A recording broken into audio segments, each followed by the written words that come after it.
आज हम इस वीडियो में देखते हैं कि जो मानव शरीर के तंत्र जैसे पाचन तंत्र हो गया, इसके बारे में हम फुल डिटेल से अध्ययन करेंगे। ठीक है, इससे इम्पोर्टेंट क्वेश्चन जो पूछे जाते हैं उसको हम विस्तार पूर्वक एक एक करके अध्ययन करेंगे। तो बिना टाइम वेस्ट किए आइए शुरू करते हैं। दिया है मानव शरीर के तंत्र। ठीक है, नंबर 1 पे कौन सा तंत्र आ गया? पाचन तंत्र हो गया। दूसरे पे श्वसन तंत्र, ठीक है, तंत्रिका तंत्र जो मस्तिष्क में होता है जिसे नर्वस सिस्टम भी बोलते हैं। फिर रक्त परिसंचरण तंत्र, ठीक है, ये 5 तंत्र होते हैं। ठीक है, यहाँ पे देख सकते हैं ये है मुख, ठीक है, यहाँ पे ये है अमाशय, ये है लीवर, ठीक है, ये है पित्ताशय, ठीक है, ये पित्ताशय। यहाँ पे पित्ताशय में ही पित्त का इकट्ठा होता है। और यहाँ पे है अग्नाशय, ठीक है, ये है अग्नाशय। और ये जो है छोटी आंत है, ये जो हिस्सा है छोटी आंत है, ठीक है। और जो ये हरा वाला बड़ा बड़ा दिख रहा है ये क्या है? बड़ी आंत है, ठीक है। तो ये सब पॉइंट हम आगे लेक्चर में ध्यानपूर्वक सब समझेंगे, ठीक है। तो चलिए आगे बढ़ते हैं। मुख देख लेते हैं। मुख में सबसे हमारा अगर देखा जाए कि वो पाचन की क्रिया सबसे पहले स्टार्ट कहाँ से होती है, तो अगर ये क्वेश्चन पूछता है कि अगर पाचन की क्रिया सबसे पहले कहाँ से स्टार्ट होती है, तो मुख से स्टार्ट होती है। ठीक है, किससे स्टार्ट होती है? मुख से स्टार्ट होती है। मुंह में लार ग्रंथि उपस्थित होती है। क्या होती है कि जो हमारा मुख होता है उसमें लार ग्रंथि होती है, ठीक है। जैसे ही हम भोजन करते हैं, ठीक है, जैसे ही हम भोजन करते हैं तो लार ग्रंथि क्या करती है कि लार ग्रंथि का निर्माण कर देती है। ठीक है, जैसे हम भोजन करते हैं लार ग्रंथि लार का निर्माण कर देती है। लार ग्रंथि पाचन प्रक्रिया में एक बहुत महत्वपूर्ण द्रव्य होता है। लार में मौजूद टाइलिन एंजाइम स्टार्च को पचाने का काम करता है। ठीक है, लार में जो टाइलिन नामक एंजाइम होता है जो स्टार्च को पचाने का क्या करता है कि काम करता है। ठीक है, इसे हम यह मंड को मुल्टोज में या बोलते तो स्टार्च जो होता है स्टार्च को ही मंड बोलते हैं। मंड को जो मंड होता है उसको किस में बदल देता है? नंबर 1, पहले हम भोजन करेंगे तो जो लार ग्रंथि होगी उसके द्वारा क्या हुआ कि जो लार ग्रंथि में क्या होती है टाइलिन नामक एंजाइम होता है। जो टाइलिन नामक एंजाइम होता है वो क्या करता है कि जो स्टार्च होता है जिसे मंड बोलते हैं, स्टार्च को क्या करता है कि मुल्टोज में परिवर्तित कर, जैसे हम भोजन कर रहे हैं तो लार द्वारा जो लार स्रावित हो रहा है उसमें से क्या मिल रहा है? टाइलिन नामक एंजाइम मिल रहा है। टाइलिन नामक जो एंजाइम होता है उस क्या करता है स्टार्च को किस में बदल देता है? मुल्टोज में परिवर्तित कर देता है। ठीक है, ये मुल्टोज से परिवर्तित होके अब अमाशय की तरफ ये ट्रांसफ़र कर दिएगा। ठीक है, अमाशय की तरफ ट्रांसफ़र कर दिया। हम लोगों ने खाना खाया, खाना खाने के द्वारा हमारे मुंह में से जो लार निकला उसमें टाइलिन नामक एंजाइम थी जिसको उसमें क्या कर दिया? मुल्टोज में बदल दिया। अब जो भोजन बचा है उसको मिक्स करके अमाशय की तरफ ट्रांसफ़र कर दिया। ठीक है, अब अमाशय क्या करता है? अमाशय में प्रोटीन का पाचन होता है। जो अमाशय होता है हम लोग का, ठीक है, उसमें किसका पाचन होता है? तो प्रोटीन का पाचन होता है। अमाशय की दीवारों पर जठर ग्रंथियाँ मौजूद होती हैं। ठीक है, जिसे हम गैस्ट्रिक ग्रंथियाँ भी कहते हैं। ठीक है, गैस्ट्रिक ग्रंथियाँ या जठर ग्रंथियाँ, जिससे जठर रस निकलता है। ठीक है, जिससे जठर रस का क्या होता है? गैस्ट्रिक रस या जठर रस का निर्माण होता है। ठीक है, किसका? जठर रस या गैस्ट्रिक रस का निर्माण होता है। ठीक है, जठर रस की मौजूद एंजाइम जठर रस में जो जठर रस होता है, जठर रस में मौजूद एंजाइम प्रोटीन को क्या करता है कि पेप्टोन में कन्वर्ट कर देता है। पेप्टोन्स में जो जठर रस होता है, ठीक है, जठर रस में उपस्थित एंजाइम प्रोटीन को क्या करता है? पहले तो अमाशय प्रोटीन के ऊपर पाचन की क्रिया में महत्वपूर्ण भूमिका निभाता है प्रोटीन की। ठीक है, तो जो इसमें एंजाइम होता है वो प्रोटीन को किस में बदल देता है? जो प्रोटीन को क्या करेगा? प्रोटीन को पेप्टोन्स में कन्वर्ट कर देगा। ठीक है, अमाशय अधिकतम पाचन क्रिया पूर्ण होती है। ठीक है, अगर पूछा जाए कि अमाशय सबसे ज़्यादा पाचन की क्रिया कहाँ ख़त्म होती है, तो अमाशय में सबसे ज़्यादा पाचन प्रक्रिया संपन्न होती है। ठीक है, अगर देखा जाए तो जठर रस या गैस्ट्रिक रस में मौजूद 3 मुख्य अवयव कौन कौन से होते हैं? HCl, हाइड्रोक्लोरिक अम्ल, पेप्सिन और राइनिन होता है। ठीक है, जो गैस्ट्रिक रस होता है इस क्या करता है? प्रोटीन को किसके में बदल देता है? पेप्टोन्स में कन्वर्ट कर देता है। किसमें कन्वर्ट देता है? पेप्टोन्स में कन्वर्ट कर देता है, ठीक है, पेप्टोन्स में कन्वर्ट कर देता है, ठीक है। अमाशय प्रोटीन को पेप्टोन्स में कन्वर्ट कर देता है, ठीक है। वहाँ पे देख लेते हैं प्रोटीन के यहाँ के द्वारा छोटी आंत में आंत की तरफ ट्रांसफ़र किया जा रहा है, अमाशय से छोटी आंत की तरफ ट्रांसफ़र किया जा रहा है। यकृत व भोजन दो अलग अलग रस मिलते हैं, ठीक है। छोटी आंत में जाने से पहले भोजन में दो अलग अलग रस मिलते हैं, ठीक है।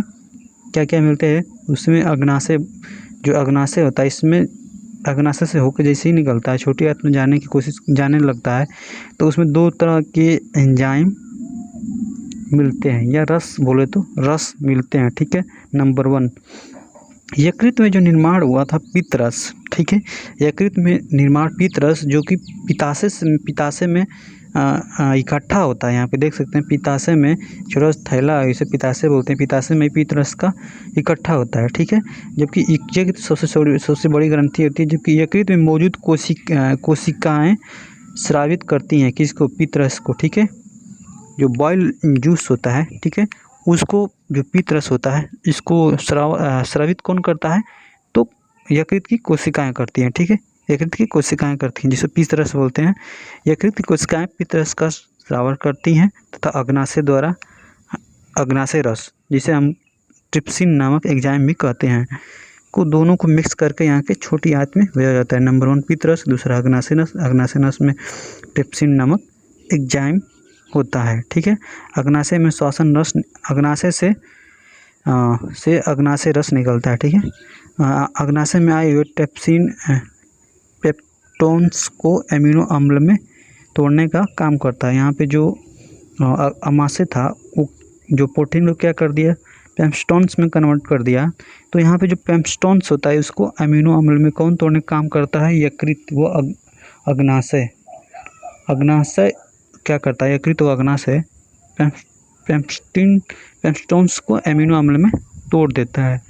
अगर पित्तरस की बात की जाए तो सभी जीव जंतुओं में होता है, ठीक है, सभी जीव जंतुओं में होता है। जैसे अगर चिकन की बात की जाए, चाहे हैन की बात की जाए, ठीक है, इन सब में क्या होता है? पित्तरस मौजूद होता है। पित्तरस बहुत महत्वपूर्ण होता है, क्योंकि अगर जब भी हम भोजन करते हैं, ठीक है, जब भी भोजन करते हैं तो जो भी उसमें हानिकारक जीवाणु आ जाते हैं, ठीक है, उनको मारने का काम करता है पित्तरस ही करता है, ठीक है। पित्तरस ही खत्म कर देता है उन लोगों को, ठीक है। छोटी आंत व बड़ी आंत, छोटी आंत की दीवारों से कई एंजाइम स्रावित होते हैं।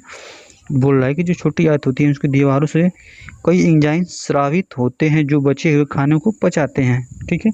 छोटी आंत से जो मतलब छोटी जो ये छोटी छोटी आंत है, इनसे कई तरह के एंजाइम स्रावित होते हैं जो बचे हुए भोजन को पचाने का काम करते हैं। छोटी आंत से खाना बड़ी आंत में जाता है और उसके बाद एनस से होते हुए वो बाहर निकल जाता है, ठीक है।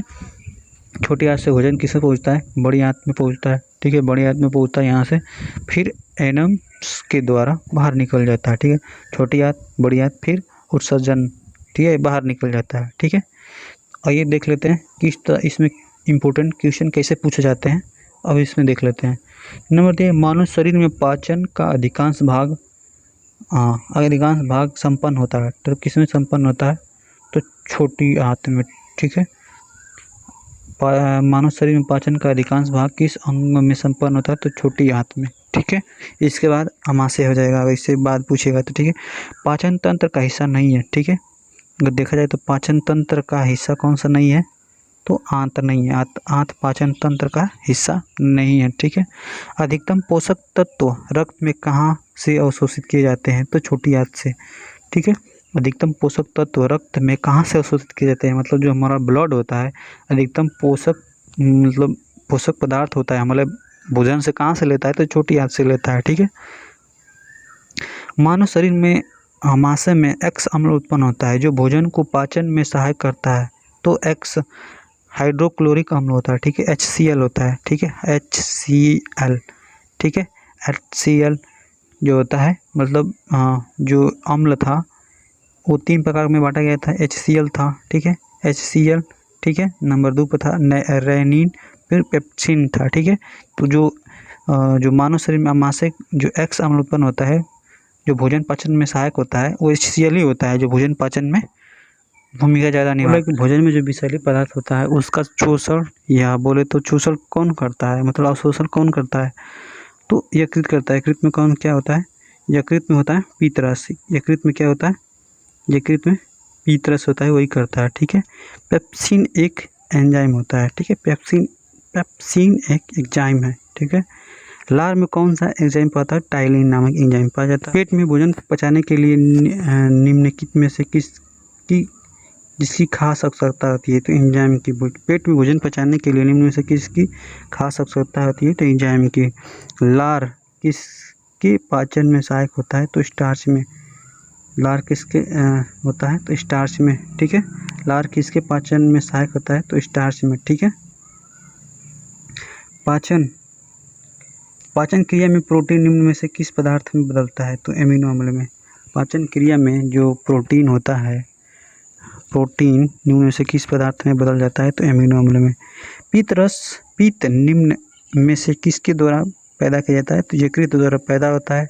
पित्ताशय में इकट्ठा होता है। ठीक है, पित्ताशय में इकट्ठा होता है। ठीक है, पित्त ये वैसे तो बॉयल जमा होता है पित्ताशय में, कहाँ इकट्ठा होता है, पित्ताशय में। ठीक है, तो आई होप ये वीडियो आप लोग को अच्छा लगा होगा। वीडियो अच्छा लगा तो लाइक करें, चैनल पर नए आए तो सब्सक्राइब करें और कमेंट बॉक्स में कुछ अच्छा कमेंट कर दें।